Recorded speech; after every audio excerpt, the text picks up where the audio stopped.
حقيقة الشعائر الدينية في باب دكالة، كلمة حق في زمن الفتنة. شاهدت منصات التواصل الاجتماعي مؤخرا موجة من الجدل والقلق حول تأدية طقوس دينية يهودية في منطقة باب دكالة بمراكش. ولأن الفتنة تبدأ بكلمة وتشتعل بالشائعة، كان لزاما علينا أن نضع الأمور في نصابها الصحيح، مستندين إلى العقل والدليل بعيدا عن العواطف المشحونة. أولا، الفصل بين المعتقد والسياسة. الدليل المنطقي.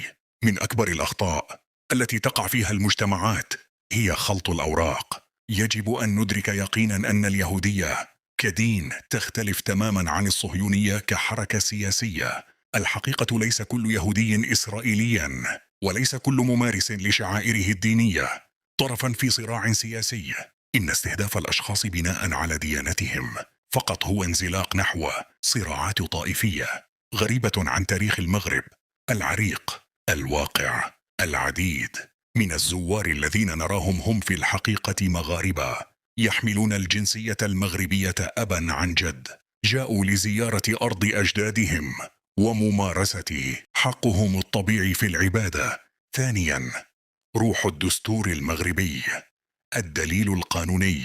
المغرب ليس دولة طارئة على التعدد، بل هو نموذج عالمي للتعايش. الدستور ينص الدستور المغربي على أن الهوية المغربية تتميز بانسجام مكوناتها العربية الإسلامية والأمازيغية والصحراوية الحسانية والغنية بروافدها الأفريقية والأندلسية والعبرية. الحماية القانونية. الدولة المغربية تضمن حرية العبادة للجميع وحماية ممارسي هذه الشعائر. هي جزء من هيبة الدولة وسيادة القانون التي تحمي الجميع دون تمييز.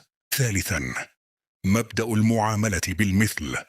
الدليل الأخلاقي.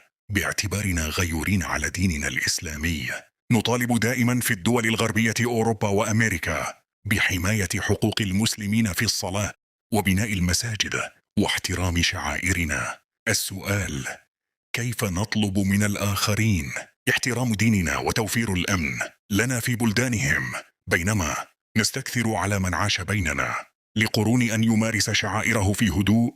القيم الإسلامية ديننا الحنيف علمنا احترام أهل الكتاب وحماية ذمتهم، وأكد أن لا إكراه في الدين. إن الاعتداء أو التضييق على من يؤدي طقسا دينيا هو خروج عن جوهر القيم الإسلامية. منطقة باب دكالة هي قلب مراكش النابض، وهي منطقة سياحية بامتياز تضم عشرات الرياضات ودور الضيافة. التوضيح: ما يتم تصويره أحيانا كاستفزاز هو في الغالب تجمعات داخل أماكن خاصة أو مرخصة.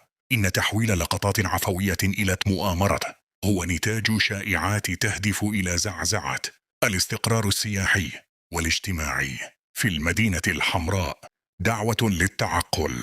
إن قوة المغرب تكمن في كونه أرض اللقاء والفتنة التي يحاول البعض إشعالها لا تخدم إلا أعداء الوطن الذين يريدون تصوير المغرب كبلد غير آمن أو غير متسامح. يا أبناء مراكش ويا أهل المغرب الكرام، كونوا يدا واحدة ضد الإشاعة، واجعلوا من وعيكم درعا يحمي هذا الوطن. إن نصرة القضايا العادلة لا تكون بترويع الآمنين أو الاعتداء على الحريات الدينية، بل بالثبات على المواقف الرصينة والأخلاق العالية. حفظ الله المغرب آمنا مطمئنا، ووفقنا جميعا لما فيه صلاح البلاد والعباد.